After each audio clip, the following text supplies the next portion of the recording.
नमस्कार, मैं हूं विकास शर्मा और आप देख रहे हैं सीधे मुंबई से। ये भारत की बात है। बॉलीवुड की लीला बड़ी अपरंपार है। जिसकी जेब में हाथ डालो सफेद पुड़िया निकल आती है। मैं तो कहता हूं सबको जेल में डालो, सड़ने दो काल कोठरी में, वही इनका नशा उतरेगा। ये ड्रग्स लेने वाले, बेचने वाले ड्रग्स की नाली के कीड़े हैं जो अब बुदबुदा रहे हैं। सैकड़ों लोगों को इन्होंने ड्रग्स में डुबो रखा है और ये ड्रग्स पर दिन रात डिस्को करते हैं और अपने आप को हीरो बताते हैं और इन नशेड़ियों को अवार्ड भी मिल जाते हैं। ये शीशे के सामने खड़े होकर बड़ा इतराते हैं कि इनके बड़े फैंस हैं, चाहने वाले हैं। मैं नशे में डूबे हर सितारे को बाहर लाऊंगा और बॉलीवुड में इन गंदे लोगों की ड्रग लीला सामने लाकर रहूंगा। इन कुछ लोगों ने, मुट्ठी भर लोगों ने उनकी मेहनत पर पानी फेरा है, जिन्होंने दिन रात मेहनत करके इस इंडस्ट्री को खड़ा किया है। और ये आगे नशेड़ी गंजेड़ी। मैं बॉलीवुड के नशेड़ियों से कहना चाहता हूं, एक ही झटके में सारा नशा काफूर हो जाएगा। हम तो सोचते थे कि ये बड़े लोग हैं, चमक दमक वाले लोग हैं, लेकिन ये तो बड़े बेकार निकले।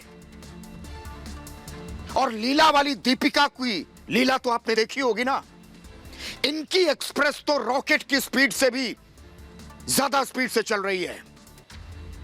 एक और हीरोइन है, 40 साल की है ये। 2005-2006 में इनकी कुछ फिल्में आई थी। ये तो रिया ताई से भी आगे निकली। इनका नाम भी 2 ड्रग पैडलर्स ने लिया है।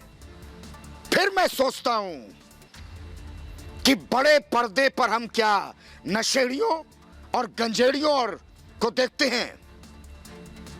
बात हम कपटी कश्यप की भी करेंगे, जिन्हें आजकल सांप सूंघ गया है।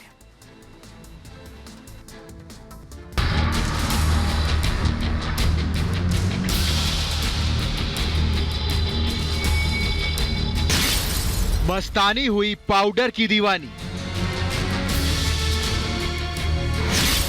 डी बोले तो दीपिका पादुकोण। डी गैंग की बड़ी एक्ट्रेस कौन? दीपिका पादुकोण का असल चेहरा अब सबके सामने आ रहा है। दीपिका को सूझ नहीं रहा कि आखिर क्या करें। ड्रग्स गैंग के नेक्सस में सबसे बड़ा नाम जो सामने आया है वो है दीपिका पादुकोण का। व्हाट्सएप के जरिए दीपिका की ड्रग्स चैट का खुलासा हुआ, जिसमें दीपिका ड्रग्स की मांग करती नजर आ रही है, जिससे इस बात पर मुहर लग जाती है कि दीपिका को भी ये सफेद पाउडर वाला जहर कितना पसंद है। दीपिका अकेली नहीं, साल 2004-05 में कई बड़ी हिट दे चुकी एक बड़ी अभिनेत्री भी ड्रग्स गैंग के घेरे में है। यह जो नाम सामने आ रहे हैं वो हिला देने वाले हैं। बॉलीवुड की कौन कौन सी एक्ट्रेसेस जिनके नाम अभी आने बाकी हैं। दीपिका पादुकोण का नाम सामने आ चुका है, श्रद्धा कपूर, सारा अली खान, लेकिन जो और नाम आने वाले हैं, मुझे लगता है बॉलीवुड में फिर बचेगा कौन जब ये नाम भी सामने आ जाएंगे। ये चुनिंदा लोग जो लिस्ट में, अगर आप बॉलीवुड में आज बॉलीवुड के एक्टर्स जो एक्टिवली जो काम कर रहे हैं बॉलीवुड में, वो गिने चुने नाम है, 8-10 नाम है, और उन सबके नाम इसमें आते हुए नजर आ रहे हैं। दीपिका और बॉलीवुड के इस पूरे ड्रग गैंग के खिलाफ विरोध की आवाजें भी ऊंची होने लगी हैं। दीपिका कौन मां पद्मावती का अपमान कर रही थी, उस समय भी हमने कहा था कि ऐसा रोल क्यों कर रही है ये, पर हमें पता थोड़ी था ये ड्रग्स के नशे में ऐसे रोल कर रही है। इनकी जांच की जाए, ये नशे से ग्रस्त है। टैलेंट मैनेजमेंट कंपनी क्वान पर भी शिकंजा कसता जा रहा है। पूछताछ के दौरान जया साहा ने कंपनी का नाम लिया था। क्वान से कई बड़े सितारे जुड़े हुए हैं। क्वान के सीईओ को आज एनसीबी ने पूछताछ के लिए तलब किया था। आशंका जताई जा रही है कि ड्रग्स का कमर्शियल इस्तेमाल भी किया गया था। ध्रुव अंदर दाखिल हुए। ध्रुव, ये जो तस्वीरें आपको हम दिखा रहे हैं, ध्रुव कौन के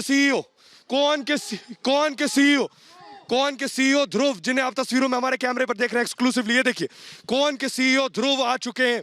बड़ी खबर इस बीच रिपब्लिक मीडिया नेटवर्क पर, ये जो तस्वीरें हम आपको दिखा रहे हैं, एक्सक्लूसिव तस्वीरें आप देख पा रहे हैं। कौन के सीईओ ध्रुव एंटर हुए हैं, अभी अभी दाखिल हुए अंदर। जया शाह मौजूद है, जया शाह अंदर मौजूद है। इधर दीपिका का नाम सामने आने के बाद बॉलीवुड के बाकी सितारे सहमे हुए हैं। बॉलीवुड में हड़कंप मचा हुआ है। यहाँ तक कि 6 सितारे जो कोको पार्टी में मौजूद थे, वो सभी सितारे अपने वकीलों के संपर्क में हैं। ये कोको एक रेस्टोरेंट है बांद्रा के अंदर, जहां ये बॉलीवुड के जो 6 बड़े एक्टर्स जिस वक्त जिन्होंने अपने फोन को अभी बंद किया हुआ है, वो और दीपिका जी जो है कोको पार्टी पर कोकेन, हैश, चरस, गांजा, वीट जो है, ऐसी जो इन पे आरोप लग रहे हैं कि ये सब वहां पे चलती थी। ऐसी खबरें थी कि क्वान कंपनी में बॉलीवुड के एक बड़े सुपरस्टार का पैसा लगा है। माना जा रहा था कि वो सुपरस्टार सलमान खान है, मगर सलमान के वकील ने इस बात को खारिज किया और कहा कि सलमान का क्वान से कोई कनेक्शन नहीं है। वहीं ड्रग्स मामले में रिया चक्रवर्ती की रिमांड बढ़ा दी गई है और रिया को अब 14 दिन और काल कोठरी में ही गुजारने होंगे। मतलब साफ है कि जितने भी बॉलीवुड के बड़े नाम हैं, उनमें से कुछ एक को छोड़कर सभी ड्रग्स के शिकंजे में फंसते दिख रहे हैं और एनसीबी ने भी ठान लिया है कि बॉलीवुड से ड्रग्स का खात्मा करके ही मानेगी। बाजीराव की मस्तानी, ड्रग्स लीला की दीवानी अपनी मैनेजर करिश्मा से पूछती है, माल है क्या? अभी तक तो आपने माल रोड का नाम सुना होगा, माल गोदाम का भी सुना होगा, लेकिन क्या सिर्फ आपने माल सुना है? अगर नहीं सुना है तो बाजीराव की मस्तानी दीपिका पादुकोण से सुन लीजिए और दीपिका से पूछ लीजिए कि माल का मतलब क्या है, क्योंकि सफेद नशे की यह दीवानी दीपिका इसे माल कहती है। और इस माल में इतना नशा होता है कि एक बार सही से सुट्टा मार लो तो 7वां आसमान दिखाई देने लगता है। लेकिन क्या आप जानते हैं कि बाजीराव की ये मस्तानी जब दम लगाकर दम भरती है तो बड़े बड़ों को हिलाकर रख देती है। मेरे कहने का मतलब है कि ये बाजीराव की मस्तानी दीपिका का कमाल नहीं है, बल्कि कमाल तो ये उस सुट्टे का है जो सट से गले के नीचे उतरते ही अपना कमाल दिखाना शुरू कर देता है। और दीपिका के ड्रग्स कनेक्शन के बाद अब उनकी चैट भी सामने आई है, जिसके बाद माना जा रहा है कि दीपिका की मुश्किलें बढ़ने वाली हैं, क्योंकि एनसीबी दीपिका पादुकोण को समन करके पूछताछ के लिए कभी भी बुला सकती है। और माना जा रहा है कि दीपिका यानी एनसीबी के अधिकारी दीपिका से दम मारो दम में कितना दम है पूछेंगे। ये वैसे बाजीराव मस्तानी की दीपिका की एक हंसी पर करोड़ों लोग कुर्बान हो जाते हैं, लेकिन उन्हें क्या पता कि इस मस्तानी के लिए उनकी कुर्बानी का कोई मतलब नहीं है, क्योंकि ये मस्तानी तो माल पर कुर्बान है और मस्तानी की जिंदगी भी माल है। और इस माल में जो मजा है वो और कहां। मस्तानी की हर सांस में इस माल का नशा और इसका धुआं है।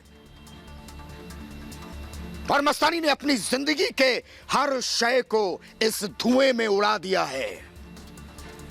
अगर मस्तानी दीपिका की चैट की बात करें तो टैलेंट मैनेजर जया शाह के चैट में डी और के नाम का जिक्र कल बताया था मैंने, और यह भी बताया था कि यह डी कोई और नहीं है बल्कि बाजीराव मस्तानी की दीपिका पादुकोण है, जबकि के का मतलब उनकी मैनेजर करिश्मा प्रकाश हैं।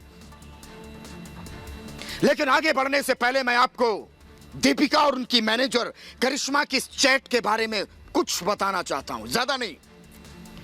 दीपिका ने चैट करते हुए करिश्मा से पूछा है क्या कि आपके पास माल है क्या? तो करिश्मा ने फट से जवाब दिया है, हां घर पर है और मैं भी बांद्रा में हूं, अगर आपको चाहिए तो अमित से कह देती हूं। इतना सुनते ही दीवानी मस्तानी की आंखों में चमक आ जाती है, आसमान में इन्हें तारे टिमटिमाने दिखने लगते हैं टिमटिमाते हुए, और हवाओं ने अपनी दिशाएं भी बदल दी। हालांकि ये मैं नहीं कह रहा, ऐसा लोग कहा करते हैं कि माल लेने के बाद सब कुछ बदल जाता है। और करिश्मा से माल का नाम सुनते ही दीवानी दीपिका ने कहा, हां प्लीज। फिर करिश्मा ने कहा कि अमित के पास है, वो रखता है। करिश्मा की बातें सुनकर दीवानी दीपिका की ये नशे की भूख बढ़ने लगी। मस्तानी दीपिका ने कहा, हैश है ना, वीड यानी गांजा नहीं चाहिए, क्योंकि गांजा चढ़ता नहीं है। हैश की तैश ही अलग है। और फिर करिश्मा ने नशे की दीवानी दीपिका से पूछा कि कोको के पास तुम कब आ रही हो? दीपिका ने कहा 11:30 से 12 बजे के बीच। अब आप सोच रहे होंगे कि ये कोको क्या है, ये कौन सा नशा है, गीला वाला है या सूखा वाला है? ये आंखें लाल करता है कि शरीर को सुन्न कर देता है? हालांकि इसको मैं तो बता नहीं सकता, लेकिन ये दीवानी दीपिका जरूर जानती होगी। मैंने कल भी कहा था कि अगर आप बॉलीवुड की इन दीवानियों, मस्तानियों और हसीनाओं की हसरत को सुनेंगे तो सिर पकड़कर बैठ जाएंगे। और आपने इन्हें देखकर जो प्यार का मंदिर बनाया होगा ना, इनके कारनामे सुनकर उसमें पलीता जरूर लगेगा। मैं आपको कोको के बारे में बता रहा था। मुंबई में कोको नाम का एक रेस्तरां है, और इसी कोको में 28 अक्टूबर 2017 में एक नशे की पार्टी हुई थी। और पार्टी में बड़े बड़े लोग आए थे, सितारे। अब एनसीबी उन पर भी शिकंजा कर सकती है। कोको वाली पार्टी में जमकर सफेद नशे के छल्ले उड़ाए गए थे। अपनी ड्रग्स लीला के फेर में बाजीराव की ये मस्तानी तो फंस चुकी है, लेकिन हैश के इस मकर जाल में और भी बड़ी हसीनाएं हैं जो सूखे नशे का सुट्टा मारती हैं, सुट्टा।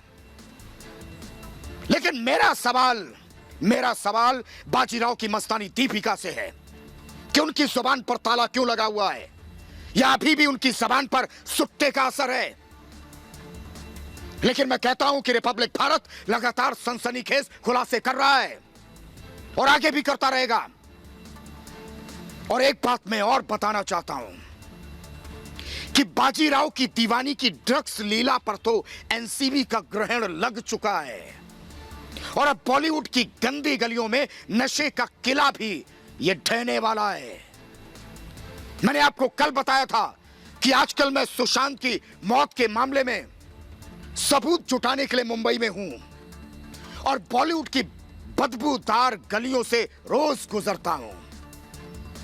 लेकिन उन गलियों में इतनी गंदगी है, उन गलियों की दीवारों पर इतने जाले जमे हुए हैं कि मेरी आंखें भी चौंधिया जाती हैं। मेरे कहने का मतलब है कि बॉलीवुड की गंदी गलियों में जमे नशे को साफ करना इतना आसान नहीं है। लेकिन मैं बॉलीवुड की गंदी गलियों के उन आकाओं से कहना चाहता हूं कि फिल्मी रील ये उल्टी चलने लगी है। और मैंने पहले भी कहा था कि मेरे पास बॉलीवुड के 15 चरित्रवानों के नाम हैं, और मैं कुछ ही दिनों में इसका खुलासा करने वाला हूं। इन चरित्रवानों की मैंने नेगेटिव रील बना ली है, अब मुंबई में उनकी पॉजिटिव रील बना रहा हूं। मेरे कहने का मतलब है कि उनके चेहरों पर जमी धूल को मैंने साफ कर लिया है, उनके चेहरे पर पड़े पर्दे को भी हटा दिया है, और अब वो हमारे सामने बेनकाब हो चुके हैं। दम मारो दम में नाम सामने आने के बाद से दीवानी दीपिका मौन हो गई हैं, लेकिन उनकी ड्रग्स लीला में और कौन कौन है? दीपिका के अलावा सारा अली खान, श्रद्धा कपूर, रकुल प्रीत समेत 7 बॉलीवुड के सितारों का कच्चा चिट्ठा एनसीबी के हाथ लग चुका है, और एनसीबी सफेद नशे के इन किरदारों को पूछताछ के लिए कभी भी बुला सकती है। वही क्वान कंपनी पर ईडी और एनसीबी दोनों ने शिकंजा कस दिया है। क्वान इसके सीईओ ध्रुव चिटखोपकर से एनसीबी ने पूछताछ की है। इस कंपनी पर पार्टियों में ड्रग्स सप्लाई करने का बड़ा आरोप है। क्वान के सीईओ से पूछताछ के बाद बॉलीवुड के सितारे डरे हुए हैं, तो वहीं सफेद नशा अब इनकी रातें काली कर रहा है। एनसीबी की पूछताछ में जया शाह ने क्वान कंपनी का नाम लिया था और इस कंपनी में बॉलीवुड के एक बड़े सुपरस्टार का पैसा लगा हुआ है। एनसीबी क्वान के सीईओ से पूछताछ कर यह पता लगाने की कोशिश कर रही है कि क्या इनके पैसे का इस्तेमाल ड्रग्स के कमर्शियल यूज के लिए किया जाता था। और बताया जा रहा है कि क्वान के तार टैलेंट मैनेजर जया साहा, सुशांत की गर्लफ्रेंड रिया चक्रवर्ती, बाजीराव की मस्तानी, सफेद नशे की दीवानी दीपिका पादुकोण और नशे की शौकीन श्रद्धा कपूर, सुट्टा पर सुट्टा लगाने वाली सारा अली खान, सफेद नशे को काला करने वाले रकुल प्रीत और फैशन डिजाइनर सिमोन खंबाटा से भी जुड़े हैं। हालांकि बॉलीवुड स्टार सलमान खान के वकील ने एक बयान जारी किया है जिसमें उन्होंने कहा कि क्वान में सलमान की कोई हिस्सेदारी नहीं है और इसके अलावा भाई साहब वो कॉफी वाले करण जौहर की ड्रग्स पार्टी में शामिल सितारों की नींद भी उड़ी हुई है। बताया जा रहा है कि बॉलीवुड के 6 कलाकार अपने वकीलों से संपर्क में हैं। हर घंटे मैं पूछता हूं कि उनका सफेद नशा छू मंतर कैसे हो गया है। सफेद नशे की मस्ती में दम मारो दम करने वाली की इनकी नींद क्यों उड़ी हुई है। क्या उन्हें उस माल का मलाल है जिसकी वजह से वो सुशांत की गर्लफ्रेंड रिया के साथ रहने को मजबूर हो सकते हैं। और वो सफेद नशे का शौकीन शौविक वो अपने कुछ और दोस्तों का इंतजार कर रहा है। हालांकि अब तक 1.5 दर्जन से ज्यादा ड्रग पेडलर्स जेल की सलाखों के पीछे पहुंच चुके हैं, लेकिन रिपब्लिक भारत का प्रण है कि वो बॉलीवुड की गंदगी को साफ करके ही दम लेगा। लेकिन सवाल है कि बॉलीवुड में ड्रग्स लीला में कितनी मछलियां लिप्त हैं और अगला नंबर किसका है। और बात बात पर बॉलीवुड को बदनाम करने की दुहाई देने वाले मौन क्यों हैं। ड्रग्स के उड़ते गंदे धुएं पर बॉलीवुड की बोलती क्यों बंद है। लेकिन आगे बढ़ने से पहले मैं बाजीराव वाली मस्तानी दीपिका से पूछना चाहता हूं कि वो कब से सफेद नशे वाला ड्रग्स ले रही है और किस किस से ड्रग्स की खेप मंगवाती है। और आप जानकर ये हैरान हो जाएंगे कि नशे की दीवानी दीपिका देश ही नहीं क्या विदेशों से भी ड्रग्स मंगवाती थी। ऐसे में सवाल है कि क्या दीपिका ड्रग्स से कमाई करती है। दम मारो दम गर्ल दीपिका की बोलती बंद क्यों है। या दीपिका की जबान पर ताला क्यों लगा है।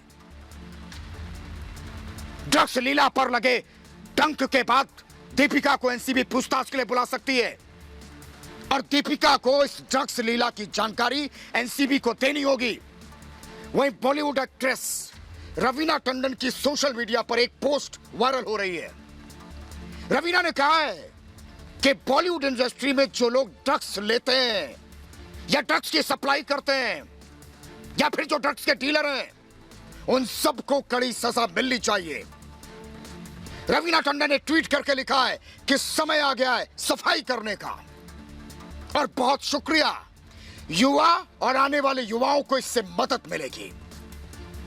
इसे जड़ से उखाड़ कर खत्म कर दें और उन बड़े लोगों को भी सबक सिखाएं जो आंखें बंद करके लोगों को बर्बाद कर रहे हैं। लेकिन मैं विश्वास दिलाना चाहता हूं कि एनसीबी के चाबुक से गंजेड़ी गैंग का कोई भी किरदार बचेगा नहीं।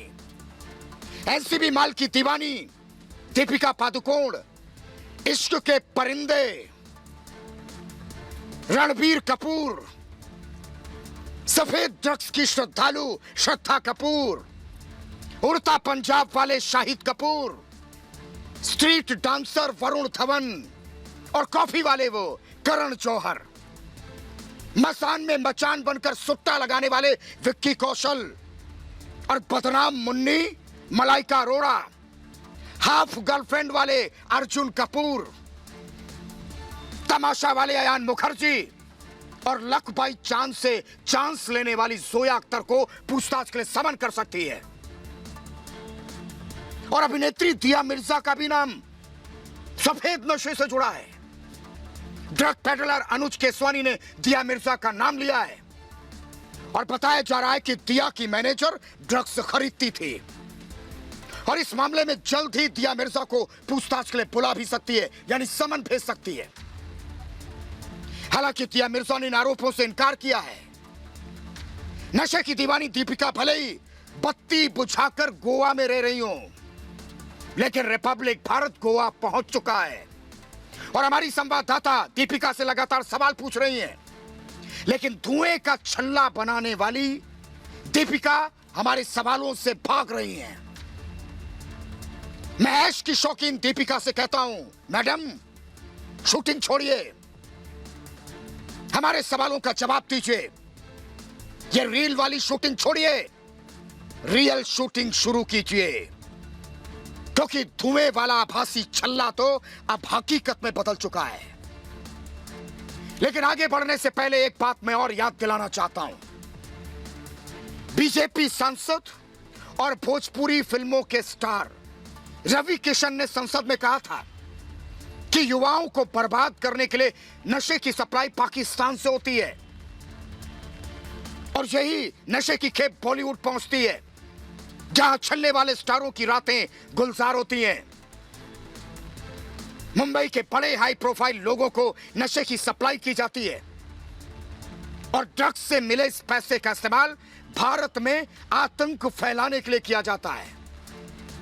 इसी पैसे से टेरर फंडिंग होती है। मेरे कहने का मतलब है कि इन गंजेड़ियों के साथ ही बॉलीवुड के पाक समर्थकों का इलाज होने वाला है। मैं तो कहता हूं कि बॉलीवुड के नशेड़ियों गंजेड़ियों, इनका बहिष्कार किया जाना चाहिए। सदृक्षणाए खल निग्रहणाए, मतलब सच्चे लोगों की रक्षा के लिए, दुष्ट लोगों पर नियंत्रण के लिए। लेकिन लगता है कि मुंबई की मट्ठा पुलिस अपने आदर्श वाक्य सिद्धांत को भूल चुकी है, कूड़े में डाल दिया है, जो सिर्फ पुलिस की गाड़ियों पर लगे स्टिकर और दफ्तरों में लगे बोर्ड तक सीमित हैं। सदृक्षणाए खल निग्रहणाए का नारा देने वाली मुंबई पुलिस इसके विपरीत काम करती है। मुंबई पुलिस का नया नारा है, दुष्ट लोगों की रक्षा के लिए, सच्चे लोगों पर नियंत्रण के लिए। और मुंबई पुलिस का सिस्टम ऐसा लगता है संविधान के मुताबिक चलता नहीं है,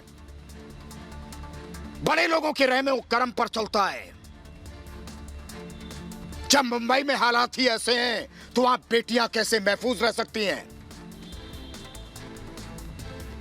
अगर मुंबई में किसी बेटी के साथ किसी तरह की भी घटना हो जाती है या अपराध घट जाता है तो वो शिकायत दर्ज करवाने का जोखिम भी नहीं उठा सकता। ये मुंबई पुलिस में बैठे ज्ञानवीर उन्हें नियमों का हवाला देने लगते हैं, क्योंकि उनकी पीठ पर हाथ होता ना राजनीति काकाओं का, जिनके इशारे पर मुंबई पुलिस खुशी खुशी टट्टू बनने के लिए तैयार हो जाती है। कुछ ही ऐसा हुआ है अभिनेत्री पायल घोष के साथ, जब अपने साथ हुए गुनाह पर एफआईआर लिखवाने के लिए उनके पैरों की सैंडल भी घिस गई। लेकिन मजाल है कि मुंबई पुलिस ने एफआईआर दर्ज कर ली हो। शायद वो बॉलीवुड के निर्माता निर्देशक अनुराग कश्यप का नाम सुनकर सहम गई है, जैसे उनके पॉलिटिकल कनेक्शन की गवाह हो। और रिया चक्रवर्ती के वक्त भी सभी नियमों को ताक पर रखा गया था।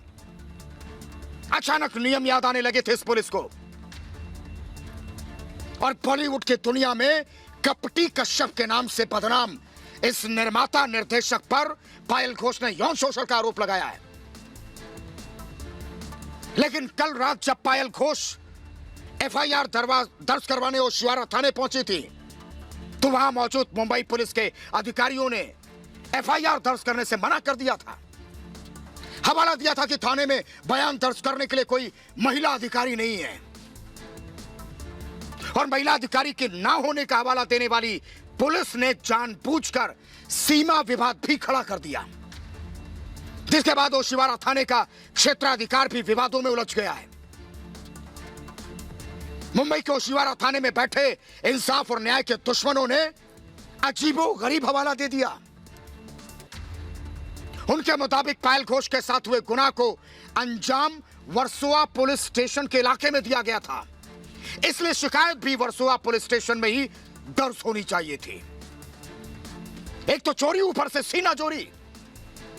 शर्म नहीं आती मुंबई की इस मट्ठा पुलिस को। एक तरफ मुंबई फिल्म इंडस्ट्री में लोगों की हत्याएं हो रही हैं, नशे की गिरफ्त में धकेला जा रहा है, महिला कलाकारों को जलील किया जा रहा है, कई का तो यौन शोषण हो रहा है, लेकिन मुंबई पुलिस शांत बैठी है, जैसे हर कोई महफूज हो यहां मुंबई में। मैं सवाल पूछना चाहता हूं, ये ढोंग बंद करो। कब तक महिला कलाकारों की आबरू बचाने की जिम्मेदारी से बचते रहोगे? इस रवैये का एहसास पायल घोष को जरूर हो रहा होगा, तभी तो तुम्हारे पास पहुंचने से पहले उन्होंने ट्वीट कर प्रधानमंत्री नरेंद्र मोदी से न्याय की गुहार लगाई थी। फिर भी आप बीती सुनाने पहुंची एक महिला को तुम लोगों ने नियमों के चक्रव्यूह में उलझा दिया। हत्या होने से रोक नहीं सकते, आत्महत्या से किसी को रोक नहीं सकते, नशे के कारोबार पर रोक नहीं लगा सकते। बस 15 मिनट में सुसाइड बता देना है इस पुलिस को। है हिम्मत तो राजनीतिक रसूख के वाले लोगों तक पहुंचो ना। मैं पूछता हूं, क्या कर सकते हो? खुद ही बता दो कि क्या कर सकते हो, और इसकी भी एक लिस्ट जारी कर दो, जिसको देखने के बाद पीड़ित लोग तय कर लेंगे कि उन्हें पुलिस स्टेशन जाना है कि नहीं। मतलब आम लोगों को मुंबई पुलिस की तरफ से मुश्किलों का सामना नहीं, पहाड़ का सामना करना पड़ रहा है। हालांकि जब रिया चक्रवर्ती की बात होती है तो मुंबई पुलिस पलक पावड़े बिछा लेती है। इसका नमूना हमने 7 सितंबर को देखा है, जब रिया बांद्रा पुलिस स्टेशन पहुंची थी। तब ऐसा लगा था कि पूरा पुलिस स्टेशन, वहां मौजूद पुलिस वाले कालीन की तरह रिया के कदमों के नीचे बिछ जाएंगे। उस दिन रिया ने कहा उठो तो उठ गए, बैठो तो बैठ गए। रिया ने एक बार मुंह खोला कि मुझे सुशांत की बहन प्रियंका सिंह के खिलाफ शिकायत दर्ज करवानी है, तो मौजूद पुलिस वाले एफआईआर रजिस्टर ले आए और एफआईआर रजिस्टर लेने के लिए दौड़े, कलम लेने के लिए। तब महिला थाने में महिला पुलिस कर्मियों की या महिला अधिकारी की कमी नहीं थी, ना कोई सीमा विवाद था। करीब 6 घंटे तक बहुत डटकर पुलिस वालों ने एफआईआर लिखी थी रिया की,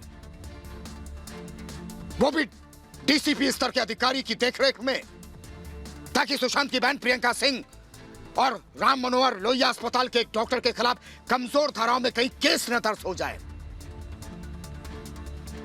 उस वक्त मुंबई पुलिस ने सुशांत की बहन प्रियंका और डॉक्टर के खिलाफ आनन फानन में एफआईआर दर्ज कर ली थी। न तो उस समय कोई महिला अधिकारी थाने से नदारद थी और न ही कोई सीमा विवाद हुआ था। फिर मैं सवाल पूछना चाहता हूं कि देश के लोगों को क्या मूर्ख समझ रखा है? क्या हमें तुम्हारी साजिशें, मक्कारी, चालाकियां समझ में नहीं आती हैं? ऐसी मक्कारी सिर्फ मुंबई पुलिस की तरफ से होती तो कुछ राहत होती, लेकिन इस बार भी पीएमसी खुद को मुंबई पुलिस का मौसेरा भाई साबित करने में जुटी है, जिसके बाद कपटी कश्यप पर यौन शोषण का आरोप लगाने वाली पायल घोष को नजरबंदी का सामना करना पड़ा। वैसे ही जैसे सुशांत मामले की जांच करने पहुंचे पुलिस यानी बिहार के पुलिस कर्मियों को क्वारंटीन होना पड़ा था, कोरोना महामारी का बहाना बनाकर उन्हें क्वारंटीन किया गया था विनय तिवारी को, ताकि वो गुनाहगारों तक न पहुंचे। मुंबई पुलिस के तरकीब काम भी आ गई थी, क्योंकि सीबीआई के पास मामला पहुंचने तक वो नजरबंद ही रहे। और जब कोई साजिश एक बार कामयाब हो जाए तो फिर उसे दोबारा आजमाने में हर्ज कैसा है? इस बार तो बीएमसी एक कदम आगे बढ़ी। उसने कपटी कश्यप पर मीटू का आरोप लगाने वाली पायल घोष की सोसाइटी को सील कर दिया। उनकी सोसाइटी की बिल्डिंग को कंटेनमेंट जोन घोषित कर दिया और बीएमसी ने अपनी मक्कारी के लिए पायल की सोसाइटी में कोरोना के 2 केस मिलने का हवाला दिया, जबकि पायल आज फिर कपटी कश्यप के खिलाफ ओशिवारा थाने में एफआईआर दर्ज करवाने जाने वाली थी।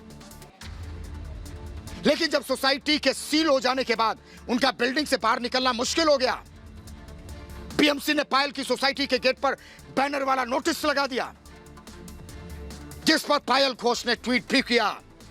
पायल ने लिखा कि हर रोज उनकी आवाज को दबाने के लिए हजारों कोशिशें हो रही हैं।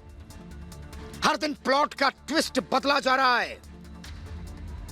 इसके बाद वो लिखती है कि यही होता है जब गैर फिल्मी बैकग्राउंड वाला आवाज उठाता है। समय आने दीजिए, सच्चाई बाहर आ जाएगी। और हम भी मानते हैं कि मुंबई पुलिस के साथ मिलकर बीएमसी, तोंद वाले, साजिशों और मक्कारी के जितने भी चक्रव्यूह चाहे रच लें, लेकिन सच उसमें उलझेगा नहीं। बॉलीवुड में बेटियों के मुजरिम नहीं बचेंगे। बॉलीवुड में शोषण पर लगाम लगकर रहेगी। कपटी कश्यप ये गिरफ्तार होकर रहेगा और कपटी कश्यप पर तख्ती गैंग को अपना मुंह खोलने के लिए मजबूर भी होना पड़ेगा, क्योंकि मुंबई पुलिस बेनकाब हो गई है। फिर सवाल उठने लगे हैं पुलिस पर कि क्या मुंबई की मट्ठा पुलिस सुशांत और दिशा के गुनाहगारों की तरह कपटी कश्यप के साथ खड़ी है, क्योंकि वो चाहती ही नहीं कि कपटी कश्यप के खिलाफ शिकायत दर्ज हो। मुंबई पुलिस और बीएमसी को बस एक चाहत है कि पायल घोष किसी भी हाल में थाने ना पहुंच पाए,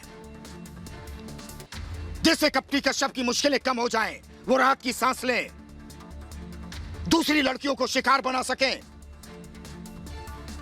साफ है कि बीएमसी की तरह मुंबई पुलिस भी इस मामले को सियासत के चश्मे से देख रही है, लेकिन मैं कहता हूं इस मामले को दबाने में कामयाब नहीं होगी, क्योंकि सड़क से संसद तक यौन शोषण के खिलाफ आवाज उठने लगी है। अगर पायल घोष के साथ गुनाह हुआ है तो इंसाफ मिलकर ही रहेगा। और इस वक्त हमारे साथ अमित चौधरी हमारे सहयोगी इस वक्त जुड़ चुके हैं। अमित, इस वक्त मुंबई में पिछले कई घंटे से लगातार तेज बारिश भी हो रही है। दीपिका पर आफत की बारिश शुरू हो चुकी है, और कौन कौन लिस्ट में है कल आने वाले यानी 24 घंटे में? देखिए, फिलहाल मैं आपको बताना चाहता हूं कि एनसीबी की कोशिश है कि सबसे पहले दीपिका की जो इवेंट मैनेजर है यानी कि करिश्मा प्रकाश, पहले उसको इंट्रोगेट किया जाए, उससे पूरी बातचीत की जाए कि पूरा सीक्वेंस क्या था। जिस तरीके से दीपिका और करिश्मा के बीच में जो बात हो रही है उसको देखकर लगता है कि दोनों ही बहुत सहज हैं, और ऐसा पहली बार नहीं है कि उसे ड्रग प्रोवाइड करवाया, बल्कि पहले भी करवाती रहेगी। तो तमाम वो चीज़ें और ड्रग कितनी मात्रा में उसको दिया था, किन किन लोगों के लिए दिया था, और उसने ये कहा था मैं बांद्रा में हूँ, जो हैश की बात कर रही है वो मेरे घर पर है। मतलब साफ है कि ये सवाल खड़ा होता है कि घर पे हैश क्या कर रहा था। क्या ऐसी जितनी भी पार्टीज होती है उनमें ये ड्रग्स प्रोवाइड कर रही थी? कौन जो है वो रडार पर है, उसको लेकर के जो है वो पूछताछ होगी। आज सीईओ को बुलाया गया, ध्रुव को। अमित, कल जो है कंपनी के जो डायरेक्टर हैं मधु मंटीना, उनको बुलाया जाए। अमित, आज आपने बहुत सारे लोगों के नाम बताए। अमित, आज आपने बहुत सारे लोगों के नाम बताए, उन्हें अभिनेत्रियों की उनकी उम्र तक बताई है, ये भी तक बताया कि किस किस तरीके से लिंक थे। और हम ये उम्मीद करते हैं कि अगले 24 घंटे में हम अपने दर्शकों को कम से कम 5 नाम और बता देंगे। बहुत बहुत शुक्रिया इस बातचीत के लिए। और अब ड्रग्स की सबसे पुरानी बड़ी अहम कड़ी की बात करता हूं, वही जो ड्रग्स की खेप पहुंचाती थी, वही जिसका भाई भी ड्रग्स पेडलिंग करता था। आप समझ गए होंगे, मगर फिर भी मैं आपको नाम बताता हूं। मैं सुशांत की मौत की नंबर 1 आरोपी रिया चक्रवर्ती की बात कर रहा हूं। गाल कोठरी में 14 दिन बिताने के बाद रिया को लग रहा था कि खुली हवा में वो सांस लेगी। रिया ने सोचा कि काल कोठरी से निकलकर वो अपने घर पहुंच जाएगी, गाड़ी आएगी लेने और फिर से अपनी ड्रग्स कंपनी को चलाने लगेगी। मगर सेशंस कोर्ट ने रिया के इन सारे मंसूबों पर पानी फेर दिया है। सेशन कोर्ट ने रिया को 14 और दिनों के लिए भेज दिया है न्यायिक हिरासत में, यानी 6 अक्टूबर तक न्यायिक हिरासत बढ़ा दी गई है। मतलब रिया को अगले यानी आगे 14 दिन जेल की हवा ही खानी पड़ेगी, उसी चटाई पर सोना पड़ेगा, वही जेल की रोटी खानी पड़ेगी। और रिया के साथी 6 और लोगों की भी रिमांड बढ़ा दी गई है। रिया चक्रवर्ती के लिए जेल में एक एक दिन काटना बहुत भारी पड़ रहा है। यही वजह कि वो जमानत के लिए तड़प रही है। लेकिन एनडीपीएस कोर्ट ने रिया की जमानत अर्जी ठुकरा दी और 14 दिनों के लिए फिर से जेल दे दी।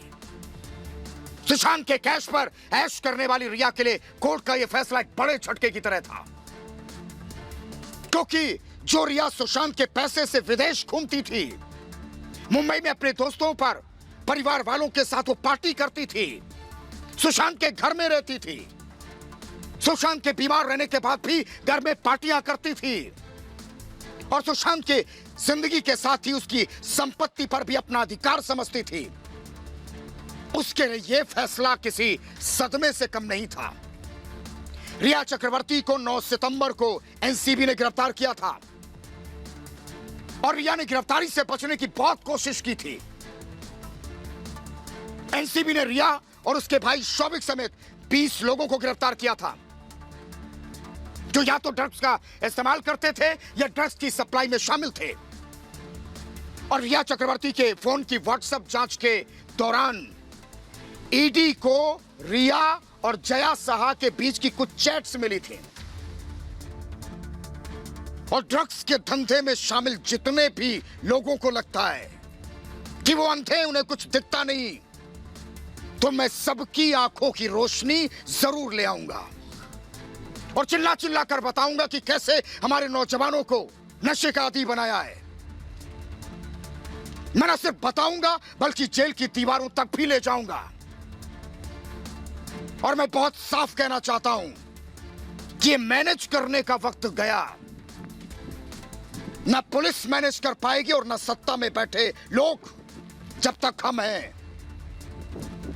तब तक कुछ नहीं होगा। और मैं तोंद वाले बीएमसी अधिकारियों से भी कहना चाहता हूं कि अगर किसी को बचाने के लिए कोई नाटक रचा तो उस नाटक को बेनकाब करने की मैं पूरी फिल्म बना दूंगा। इसलिए कोशिश मत करो, सब बेकार जाएगी, चाहे कोई कपटी कश्यप ही क्यों ना हो। उसका छल कपट कोई नहीं छिपा सकता है। और मैं आखिर में दीवानी मस्तानी से भी कहना चाहता हूं कि और जो भी ड्रग्स की दीवानियां हैं ना, उनकी भी खैर मना लो, क्योंकि बुरा वक्त शुरू हो चुका है। यार रुक रहे छोटे से ब्रेक के लिए।